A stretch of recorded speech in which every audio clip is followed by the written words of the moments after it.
Israeli সেনাবাহিনীর পক্ষ থেকে সতর্কবার্তা পাওয়ার পর ফিলিস্তিনের গাজা উপত্যকার হাজার হাজার পরিবার বাধ্য হয়ে তাদের ঘরবাড়ি ত্যাগ করতে শুরু করেছে। এই প্রতিক্রিয়ায় প্রতিটি মুহূর্ত যেন হয়ে উঠেছে এক একটি হৃদয়বিদারক অধ্যায়। বিস্ফোরণের শব্দ, ধোঁয়া ও ধ্বংসের ভেতর দিয়ে শিশু কিশোর নারী পুরুষ সকলেই কাঁধে ব্যাগ, হাতে নিত্য প্রয়োজনীয় কিছু সামগ্রী এবং কোলে সন্তান নিয়ে অজানা কোনো নিরাপদ গন্তব্যের উদ্দেশ্যে রওনা হচ্ছেন। কিন্তু সত্যিকারের অর্থে এই সংকটকালে কোথাও নিরাপদ আশ্রয় নেই। গাজার রাস্তাগুলোই দেখা যায় কান্নার রোল, আতঙ্কিত চেহারা, ক্ষুধার্ত শিশুদের চিৎকার এবং ক্লান্ত মায়েদের উদ্বিগ্ন মুখ। অনেক হাসপাতালের পাশেই খোলা আকাশের নিচে রাত কাটাচ্ছেন। অনেকে কোনো ধ্বংসপ্রাপ্ত বিল্ডিংয়ের ছায়ায়।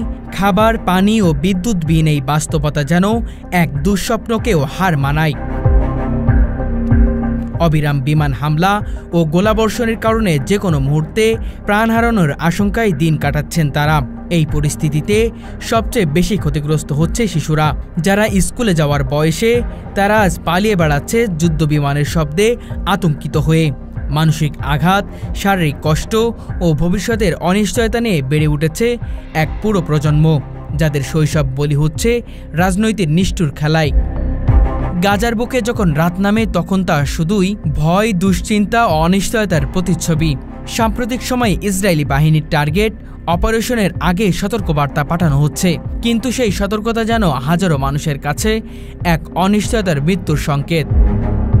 বাড়িঘর ছাড়তে বাধ্য হয় এই মানুষগুলো নিজেদের জীবনের চেয়ে বেশি গুরুত্ব দিচ্ছে সন্তানদের রক্ষায়। গাজার অভ্যন্তরে এমন কোনো আশ্রয় নেই যেটিকে নিঃসন্দেহে নিরাপদ বলা যায়।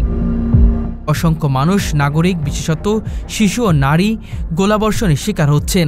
তাদের সঙ্গে শুধু ধুলো, রক্ত আর যুদ্ধবিমানের গর্জন। গাজার অভ্যন্তরীণ সংকটের নতুন অধ্যায়ে লক্ষাধিক পরিবার আজ পথে। একটি ব্যাগে কয়েকটি কাপড়, কোলে একটি শিশু, এভাবেই অজানা এক গন্তব্যের দিকে হাঁটছে তারা।